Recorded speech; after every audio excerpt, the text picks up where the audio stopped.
Lendo e meditando o Evangelho como me foi revelado, de Maria Valtorta.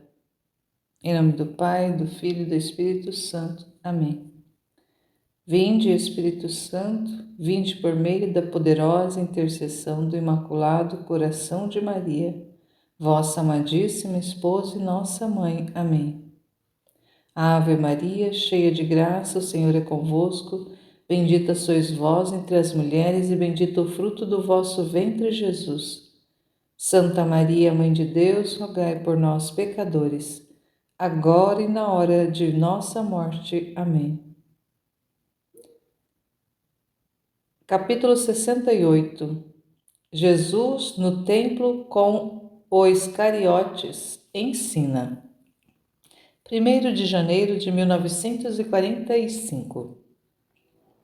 Vejo Jesus que, tendo Judas a seu lado, entra no recinto do templo e, depois de terem superado o primeiro terraço, ou escalão, se preferis chamá-lo assim, detém-se num ponto onde há uma série de pórticos que rodeiam um amplo pátio, pavimentado com mármore de diversas cores. O lugar é muito bonito e cheio de gente. Jesus olha ao redor de si e vê um lugar que lhe agrada. Mas antes de dirigir-se para lá, diz a Judas: chama-me o magistrado do lugar. Devo fazer-me reconhecer para que não se diga que eu falto com os costumes e o respeito. Mestre, tu estás acima dos costumes e ninguém mais do que tu tem o direito de falar na casa de Deus. Tu, o seu Messias. Eu sei disso, tu o sabes, mas eles não sabem. Eu vim não para escandalizar, nem para ensinar a violar não só a lei, mas também os costumes. Pelo contrário, eu vim justamente para ensinar o respeito, a humildade, a obediência e para acabar com os escândalos. Por isso eu quero pedir para poder falar em nome de Deus, fazendo-me reconhecer pelo magistrado do lugar como digno de fazer isso. Mas na outra vez não fizeste assim. Na outra vez ardeu em mim o zelo pela casa de Deus, profanada pelas muitas coisas. Na outra vez era o filho do Pai, o herdeiro que, em nome do Pai e por amor à minha casa, agia em sua majestade, a qual os magistrados e sacerdotes são inferiores. Agora eu sou mestre de Israel e ensino a Israel também isso. Além disso, Judas, crês tu que o discípulo seja maior do que o mestre? Não, Jesus. E tu, quem és? E quem sou eu? Tu, o mestre, eu, o discípulo. E então, se reconheces que assim são as coisas, por que queres ensinar o mestre? Vai e obedece. Eu obedeço a meu Pai. Tu obedeces ao teu mestre. Primeira condição do Filho de Deus: obedecer sem discutir, pensando que o Pai não pode dar senão ordens santas. Primeira condição do discípulo: obedecer ao Mestre, pensando que o Mestre sabe e não pode dar senão ordens justas. É verdade, perdoa, eu obedeço. Eu perdoo. Vai, Judas. Escuta ainda uma coisa. Recorda-te disto. Recorda-te disto sempre no futuro. De obedecer? Sim. Não. Lembra-te de que eu fui respeitoso e humilde para com o templo, ou seja, com as castas poderosas. Vai. Judas olha para Jesus pensativo, interrogativamente, mas não ousa perguntar mais nada e vai-se pensativo. Ele volta com um personagem muito bem trajado. Eis, mestre magistrado, a paz esteja contigo. Eu peço para poder ensinar entre os rabinos de Israel, a Israel. Tu és rabi? Eu sou. Quem foi o teu mestre? O Espírito de Deus, que me fala com a sua sabedoria e me ilumina com sua luz sobre todas as palavras dos textos sagrados. És então maior do que Hilel? Tu que, sem mestre, dizes saber toda a doutrina? Como pode alguém se formar e não tem quem o forme? Como se formou Davi, o pastorzinho desconhecido e que se tornou o rei poderoso e sábio pela vontade do Senhor. Qual o teu nome?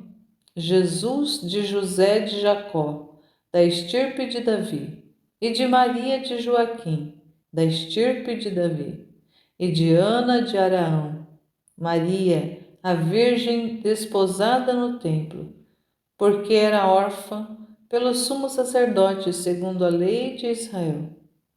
Quem prova isso? Ainda devem estar aqui os levitas, que se recordam do fato e que foram contemporâneos de Zacarias, da classe de Abdias, o meu parente. Interroga-os, se duvidas da minha sinceridade. Eu creio em ti, mas quem me prova que sejas capaz de ensinar? Escuta-me e tu mesmo julgarás. Estás livre para fazeres isso, mas não és nazareno? Eu nasci em Belém de Judá, no tempo do recenseamento ordenado por César, prescritos por ordens injustas. Os filhos de Davi estão em toda parte, mas a estirpe é de Judá. Sabes, os fariseus toda a Judéia, pela Galiléia. Eu sei, mas podes ficar tranquilo. Em Belém eu vi a luz, em Belém Éfrata, de onde vem a minha estirpe, e se agora vivo na Galiléia, não é senão para que se cumpra o que foi determinado. O magistrado se afasta alguns metros, indo atender a alguém que o chamou. Judas pergunta: por que não disseste que és o Messias? As minhas palavras o dirão. Qual era a profecia que deveria cumprir? A reunião de todo Israel sob o ensinamento da palavra de Cristo. Eu sou pastor de que falam os profetas, e venho para reunir as ovelhas de todas as regiões. Venho para curar os doentes e levar para uma pastagem boa as errantes. Para mim não há Judeia ou Galiléia, Decápolis ou Idumeia. Só há uma coisa, o amor, que olha com um só olhar e une em um único abraço para salvar. Jesus está inspirado, parece emitir raios de tão sorridente que está em seu sonho. Judas o olha admirado. As pessoas curiosas se aproximam dos dois, cuja imponência diferente atrai e impressiona. Jesus abaixa o olhar, sorri para esta pequena multidão com algum sorriso, cuja doçura nenhum pintor jamais conseguirá reproduzir, e nenhum crente que não o tenha visto poderá imaginar como é. Ele diz: vinde, se sentis o desejo de palavra eterna. Ele se dirige sob um arco do pórtico e, encostado a uma coluna, começa a falar. Toma um tema o fato daquela manhã. Esta manhã, ao entrar em Sião, vi que, por umas poucas moedas, 2 filhos de Abraão estavam prontos para se matarem. Em nome de Deus, eu teria podido amaldiçoá-los, porque Deus diz: não matarás. E diz também que quem não lhe obedece em sua lei será maldito. Mas eu tive piedade da ignorância deles a respeito do espírito da lei, e somente impedi o homicídio para dar-lhes oportunidade de se arrependerem, conhecerem a Deus e servirem em obediência, amando não somente a quem os ama, mas também aos seus inimigos. Sim, Israel, um dia novo surge para ti e também se torna mais luminoso o preceito do amor. Porventura começa o ano com o nebuloso Etanim, ou com o triste Casleu de dias curtos, com um sonho e de noites longas, como uma doença? Não. Ele começa com florido, ensolarado e alegre. Nisan, no qual tudo ri e o coração do homem, ainda que fosse o mais pobre e triste, se abre à esperança, porque vem o verão. Os cereais, o sol, as frutas, é as frutas. Doce é dormir também sobre um prado, em flor, sendo as estrelas por candeias, e fácil o nutrir-se, porque cada gleba produz erva ou fruto para matar a fome do homem.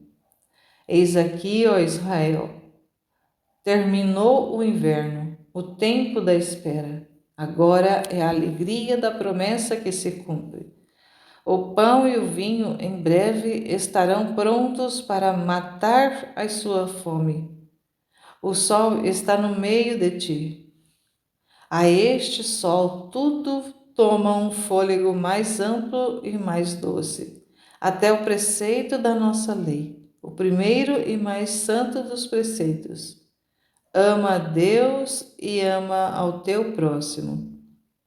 Na relativa luz que até aqui foi concedida, te foi dito: não terias podido fazer mais, porque sobre ti ainda pesava a irritação de Deus, pela culpa do desamor de Adão. Te foi dito: ama aqueles que te amam e odeia ao teu inimigo.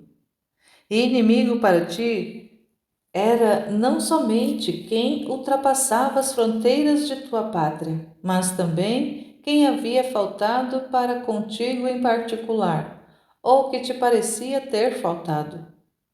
Onde o ódio aninhava-se em todos os corações, visto que qual é o homem que, querendo ou não, não ofende ao seu irmão? E qual o que alcança a velhice sem ser ofendido? Eu vos digo: amai também aos que vos ofendem. Fazei isto pensando que Adão, e por meio dele todos os homens, são prevaricadores perante Deus, e não há ninguém que possa dizer: eu não ofendi a Deus. Contudo, perdoa, não uma, mas 10 e 10 vezes perdoa, mas 1010 vezes perdoa. E disso é prova o fato de o homem ainda estar existindo sobre a terra. Perdoai, pois, como Deus perdoa. E se não podeis fazer por amor para com o irmão que vos prejudicou, fazei-o pelo amor de Deus, que vos dá pão e vida, que vos ampara nas necessidades da terra e predispõe cada acontecimento para proporcionar-vos a paz eterna em seu seio. Esta é a lei nova, a lei da primavera de Deus, do tempo florido da graça vinda entre os homens, do tempo que vos dará o fruto sem par, que vos abrirá as portas do céu. A voz que falava no deserto já não se ouve, mas muda não está. Ela fala ainda a Deus por Israel e fala ainda a todo israelita reto de coração. Diz depois de os haver ensinado a fazer penitência para preparar os caminhos ao Senhor que vem, a ter caridade, dando o supérfluo a quem não tem nem o necessário, a ter honestidade, não extorquindo ou vexando. Ela vos diz: está entre vós o Cordeiro de Deus, aquele que tira os pecados do mundo. aquele que batizará com o fogo do Espírito Santo. Ele limpará a sua eira e recolherá o seu trigo. Sabei conhecer aquele que o precursor vos indica. Seus sofrimentos operam diante de Deus para dar-vos luz. Vede, abram-se os vossos olhos espirituais. Conhecei a luz que vem. Eu recebo a voz do profeta que anuncia o Messias, e com o poder que me vem do Pai. Eu a amplifico e vos uno ao meu poder. Vos chamo para a verdade da lei. Preparai os vossos corações à graça da redenção que está próxima. O Redentor está entre vós. Felizes aqueles que forem dignos de serem redimidos, porque terão tido boa vontade. A paz esteja convosco. Alguém pergunta: és tu discípulo do Batista, para falares dele com tanta veneração? Fui batizado por ele nas águas do Jordão, antes que ele fosse preso. Eu o venero, porque ele é santo aos olhos de Deus. Em verdade, eu vos digo que entre os filhos de Abraão não há outro maior em graça do que ele. Desde a sua vinda até a sua morte, os olhos de Deus estarão pousados sem nenhum desdém sobre este bendito. Ele te deu a certeza sobre o Messias? Sua palavra, que não mente, mostrou aos presentes o Messias que já vivia entre os homens. Onde? Quando? Quando foi a hora de mostrá-lo. Mas Judas se sente no dever de dizer à direita e à esquerda: o Messias é ele que vos fala, eu vou-lo testifico, eu que o conheço e sou o primeiro discípulo. É ele? Oh! O povo se afasta amedrontado, mas Jesus é tão afável que voltam a se aproximar. Pedi a ele algum milagre. Ele é poderoso, ele cura, ele lê nos corações, responde a todas as perguntas. Fala a ele por mim, que eu estou doente. Meu olho direito está morto e o esquerdo está secando. Mestre, Judas. Jesus, que estava acariciando uma menininha, se volta. Mestre, este homem está quase cego e quer ver. Eu disse a ele que tu podes curá-lo. Eu posso, para quem tem fé. Tu tens fé, homem? Eu creio no Deus de Israel. Venho aqui para jogar-me na piscina de Betsaida, mas sempre tem alguém que me precede. Podes crer em mim? Se creio no anjo da piscina, não deverei crer em ti, que o teu discípulo diz que és o Messias? Jesus sorri, molha o dedo com a saliva e o roça nos olhos doentes. Que estás vendo? Estou vendo as coisas sem aquela névoa de antes. E o outro não o curas? Jesus sorri de novo. Repete o ato sobre o olho cego. Que estás vendo? Pergunta ele, tirando a ponta do dedo da pálpebra caída. Ah, Senhor de Israel, estou vendo como quando eu ainda menino corria pelos prados. Sê tu eternamente bendito. O homem chora prostrado aos pés de Jesus. Vai, sê bom agora em reconhecimento a Deus. Um levita que chegou quase no fim do milagre pergunta: como que podes fazer estas coisas? Tu me perguntas, mas eu te digo, se responderes à minha pergunta. Segundo a tua opinião, é maior um profeta que anuncia o Messias ou o próprio Messias? Que pergunta! O Messias é maior. É o Redentor prometido pelo Altíssimo. Então, por que os profetas fizeram milagres? Com que poder? Com o poder de Deus, que Deus dava a eles para provarem as multidões que Deus estava com eles. Pois bem, com o mesmo poder eu faço milagres. Deus está comigo, eu estou com ele. Eu provo às multidões que assim é o que o Messias bem pode, com maior razão e medida, o que podiam os profetas. O levita vai-se embora pensativo e tudo termina. Uma narração importante, bonita, onde Judas começa a mostrar a sua forma ali de querer se aparecer, de querer colocar Jesus em evidência como o Messias, como aquele que tem poder. Essa é a questão de Judas. Ele acredita que Jesus vai fazer aquela restauração de Israel, mas de forma material. Parece que aquelas palavras que o Senhor disse a ele, que ele não veio para governar materialmente, mas que o seu reinado é nos corações, mas Judas não compreendeu. E vai colocando Jesus ali em evidência, para que ele seja conhecido, para que o poder dele se manifeste e ele ali como discípulo ser também bem visto. É tudo interesse. Amado Senhor, como pode um coração tão duro assim, o de Judas? E Jesus tinha que suportá-lo. Mas algo aqui que é importantíssimo, uma palavra, tudo na verdade é importante. Jesus vem ensinando muitas e muitas coisas. Cada abertura de boca que Jesus faz é um ensino espetacular para nós.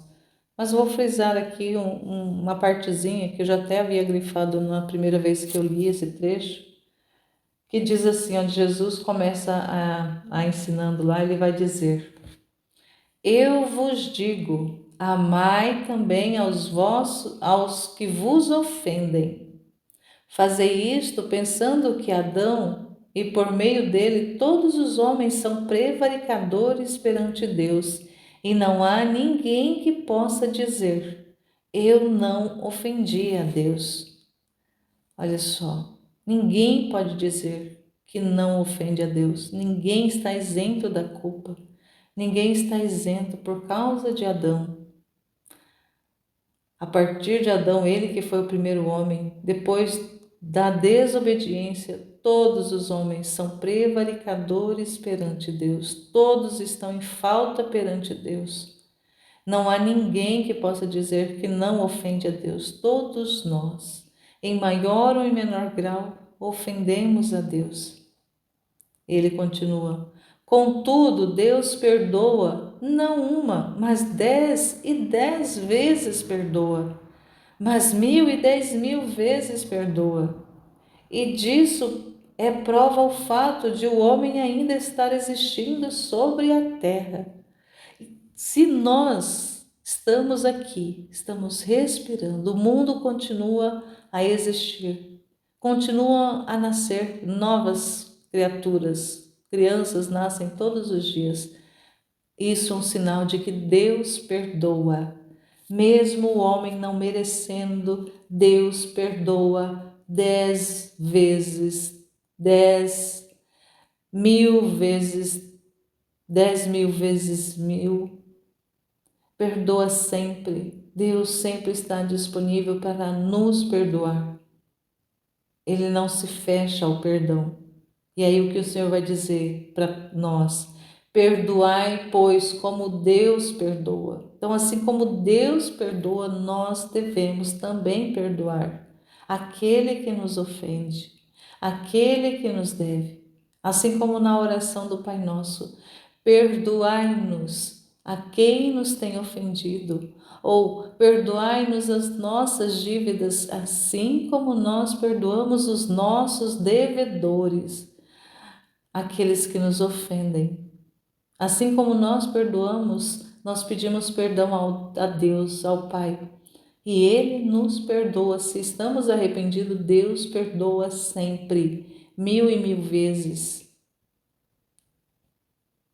E se não o podeis fazer por amor para com o irmão que vos prejudicou, fazei-o pelo amor de Deus, que vos dá o pão e vida, que vos ampara nas necessidades da terra, e predispôs cada acontecimento para proporcionar-vos a paz eterna em seu seio.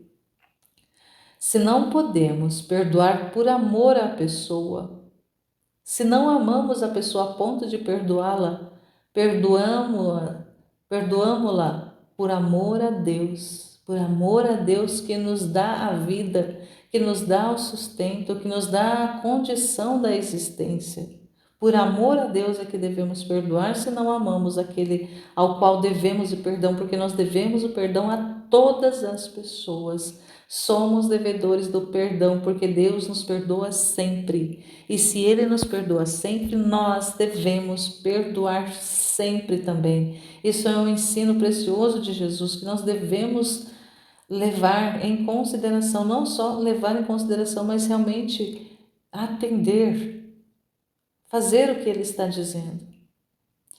Esta é a lei nova, a lei da primavera de Deus, do tempo florido da graça vindo entre os homens, do tempo que vos dará o fruto sem par, que vos abrirá as portas do céu. Ou seja, o próprio Filho de Deus veio para redimir o homem. Deus perdoa ao ponto de enviar seu próprio Filho para restaurar a amizade com o homem. E mesmo assim o homem se recusa a dar perdão ao seu irmão, ao seu próximo. Aquela lei de talião que existia antes, o Senhor vem dizer que antes era olho por olho, dente por dente, mas agora já não. Agora tem que perdoar, dar a outra face para ser batida, entregar o manto se for pedido, caminhar com a sandália do outro se for necessário. Esse reconhecimento de que o outro também, assim como eu, o outro também é filho de Deus, foi criado por Deus, recebe de Deus a mesma luz do sol, a mesma chuva, recebe a vida, recebe o sopro, recebe todas as condições de existência. Então não sou apenas eu que recebo de Deus a graça, mas o outro também. Então ele é merecedor do meu perdão, não por causa de mim, não por causa dele também, mas por causa de Deus. Por amor a Deus é que devemos considerar o outro, porque todos nós viemos dele, de Deus, somos dele. Não deve haver essa separação entre nós. Por mais que a outra pessoa não mereça, mas não importa, Deus merece. O perdão, quando nós damos para o outro, não é porque o outro merece, mas porque Deus merece. Porque Deus nos perdoa incondicionalmente, desde que nós estejamos arrependidos e peçamos perdão.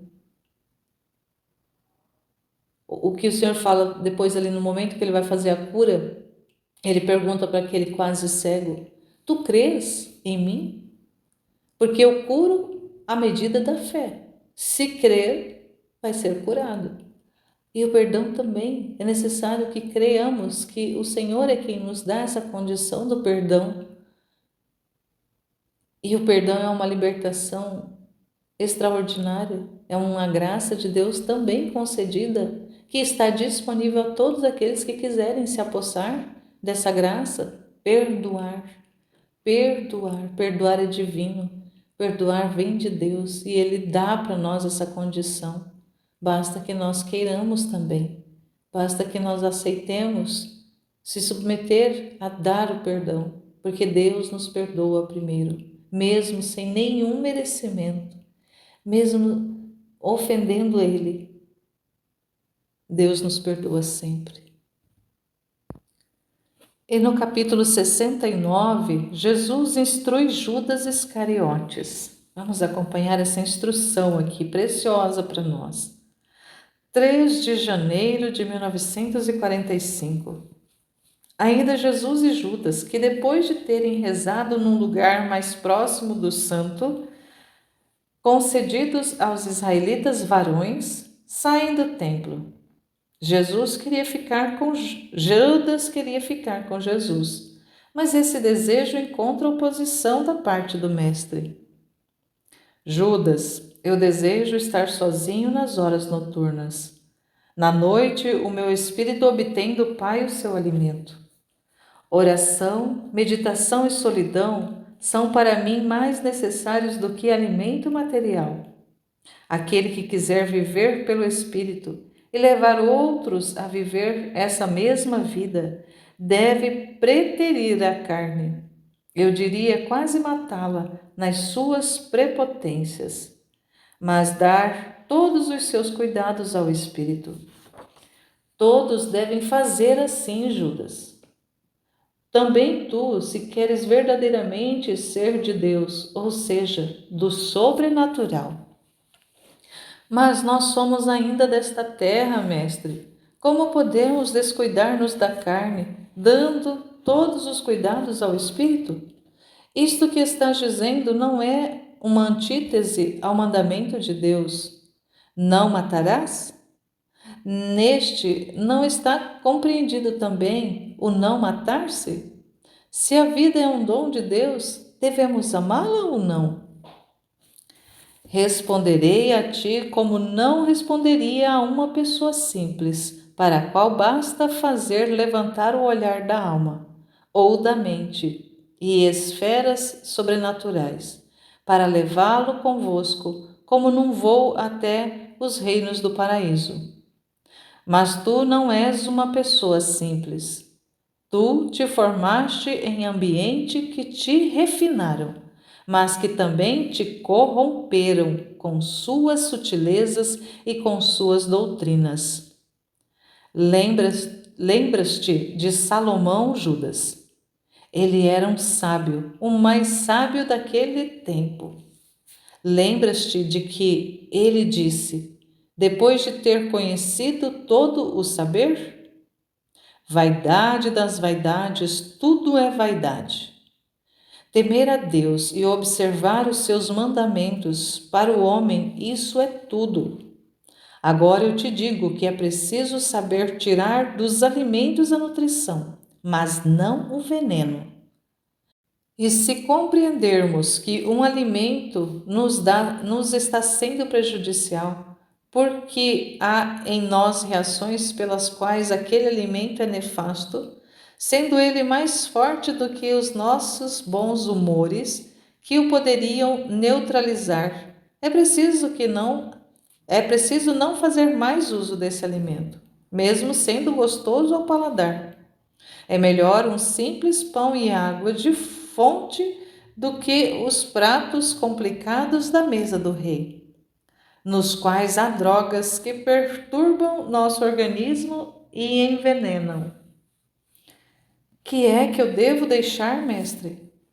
Tudo aquilo que sabes que te faz mal, porque Deus é paz e se queres andar no caminho de Deus, deves desembaraçar a tua mente, o teu coração e a tua carne de tudo que não é paz e que traz consigo perturbações. Eu sei que é difícil reformar-se a si mesmo, mas eu estou aqui para ajudar-te a fazê-lo. Estou aqui para ajudar o homem a se tornar filho de Deus, a recriar-se como uma segunda criação, uma autogênese desejada por ele mesmo. Mas deixa que eu te responda o que perguntaste, para que não digas que ficastes no erro por minha culpa. É verdade que o suicidar é o mesmo que matar. A vida, tanto a própria como a dos outros, é um dom de Deus e só a Deus que nola deu está reservado o direito de tirá-la. Quem se mata confessa sua soberba e a soberba é abominada por Deus. Confessa sua soberba? Eu diria que é o seu desespero. E que é desespero se não soberba? Pensa bem, Judas. Por que é que uma pessoa se desespera?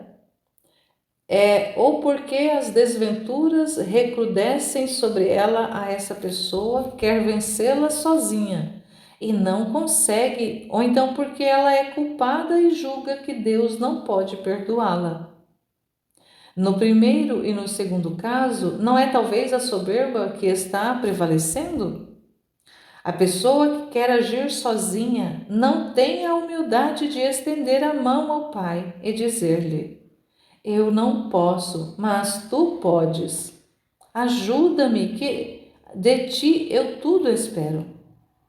Aquela outra pessoa que diz: Deus não pode me perdoar.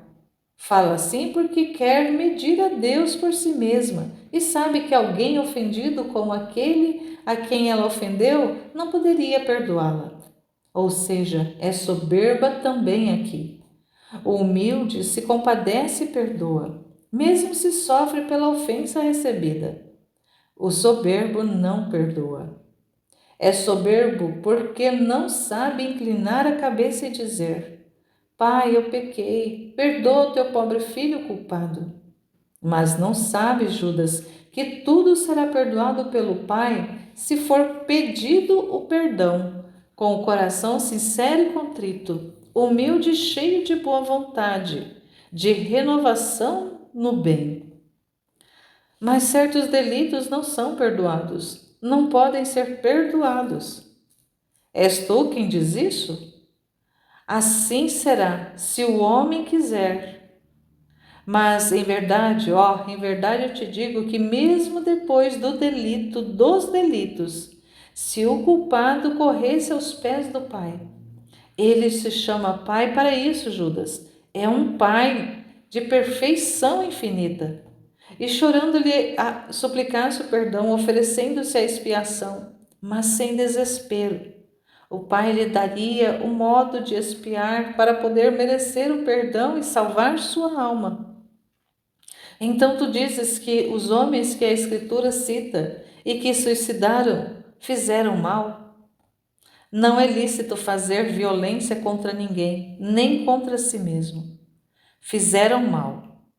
Em seu relativo conhecimento do bem, em certos casos eles terão tido ainda a misericórdia de Deus. Mas desde quando o Verbo tiver esclarecido toda a verdade e dado força aos espíritos com o seu espírito, desde então não haverá mais perdão para quem morre em desespero, nem no momento do juízo particular, nem depois de muitos séculos na geena, no dia do juízo final, nem nunca. Será isso uma dureza de Deus?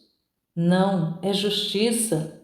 Deus dirá: Tu julgaste, tu, criatura dotada de razão e de ciência sobrenatural, criada livre por mim. Tu julgaste seguir o caminho que escolheste e disseste: Deus não me perdoa. Estou separado dele para sempre. Julgo que devo por mim mesmo aplicar-me justiça pelo meu delito. Saio da vida para fugir dos remorsos, sem pensar que os remorsos não te teriam mais atingido se tu tivesses vindo ao meu seio paterno. E como tu mesmo te julgaste, e que te advenha, eu não violento a liberdade que te dei. Isto dirá o Eterno ao suicida. Pensa nisso, Judas. A vida é um dom e deve ser amada, mas dom é um dom santo. É então que ela seja amada santamente. A vida dura enquanto a carne aguenta. Depois começa a grande vida, a vida eterna, de bem-aventurança para os justos e de maldição para os não justos. A vida é uma meta ou um meio? É um meio, serve para chegar ao fim, que é a eternidade. E então damos à vida o tanto que lhe sirva para durar e para servir o Espírito em sua conquista. Continência da carne em todos os seus apetites, em todos. Continência da mente em todos os seus desejos, em todos. Continência do coração em todas as paixões do que é humano. Ilimitado ao invés há de ser o ímpeto pelas paixões que são do céu. o amor a Deus e ao próximo, a vontade de servir a Deus e ao próximo, a obediência à palavra divina, o heroísmo no bem e na virtude. Eu te respondi, Judas, ficaste persuadido? Basta-te esta explicação? Se sempre sincero, e se não souberes ainda bastante, pergunta. Eu estou aqui para ser mestre. Eu compreendi, e para mim basta. Mas é muito difícil fazer o que compreendi. Tu podes porque és santo, mas eu sou um homem jovem, cheio de vitalidade. Eu vim para os homens, Judas, não para os anjos. Os anjos não precisam de mestre. Eles vêm a Deus. Vivem no seu paraíso. Não ignoram as paixões dos homens, porque a inteligência, que é a vida deles, os faz conhecedores de tudo, mesmo aqueles que não são anjos da guarda de um homem. Mas espirituais como são, não podem ter senão um pecado, como um deles teve, e arrastou consigo os mesmos fortes na caridade. A soberba flecha que desfigurou Lúcifer, o mais bonito dos arcanjos, e fez dele o monstro horripilante do abismo. Eu não vim para os anjos, os quais, depois da queda de Lúcifer, se horrorizam só diante da sombra de um pensamento de orgulho. Mas eu vim para os homens, para fazer dos homens anjos. O homem era a perfeição de tudo que foi criado. Ele tinha do anjo o espírito e do animal a completa beleza e todas as suas partes animais e morais. Não havia criatura que o igualasse. Era o rei da terra, como Deus é o rei do céu. Um dia, aquele dia em que ele teria adormecido pela última vez sobre a terra, ele se tornaria rei com o Pai no céu. Satanás arrascou as asas do anjo homem e colocou nele garras de fera e veementes desejos de imundícias. Fez dele alguém que mais tem o nome de homem-demônio do que o de homem somente. Eu quero cancelar a deturpação feita por Satanás, anular a fome corrompida da carne infectada, restituir as asas ao homem, levá-lo a tornar a ser rei, co-herdeiro do Pai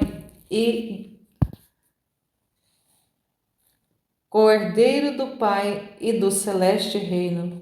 Eu sei que o homem, se quiser, pode fazer tudo o que digo, para voltar a ser rei e anjo. Eu não vos mandaria fazer coisas que não podeis fazer. Eu não sou um desses retóricos que pregam doutrinas impossíveis. Eu assumi uma verdadeira carne para poder saber, sentindo-as na carne, quais são as tentações do homem. E os pecados? Tentados todos podem ser, pecadores só os que o querem ser. Nunca pecaste, Jesus? Eu nunca quis pecar. E isto não só porque eu sou filho do Pai, mas assim eu quis e vou querer, para mostrar ao homem que o Filho do Homem não pecou porque não quis pecar, e que o homem, se não quiser, pode não pecar. Nunca foste tentado? Tenho 30 anos, Judas, e não vivi em uma caverna sobre um monte, mas entre os homens. E ainda que tivesse estado no lugar mais solitário da terra, pensas que as tentações não teriam vindo? Tudo temos em nós, o bem e o mal. Tudo levamos em nós. Sobre o bem passa o sopro de Deus, que o acende como um turíbulo que leva agradáveis os sacros incensos. E sobre o mal, Satanás sopra e acende uma fogueira de um ardor feroz. Mas a vontade atenta e a oração constante são como a areia úmida sobre o ardor do inferno. Ela o sufoca e domina. Mas se nunca pecaste, como podes julgar os pecadores? Eu sou homem e sou o Filho de Deus. Tudo o que eu poderia ignorar como homem e julgar mal, eu conheço e julgo como Filho de Deus. E afinal, Judas, responde a esta minha pergunta.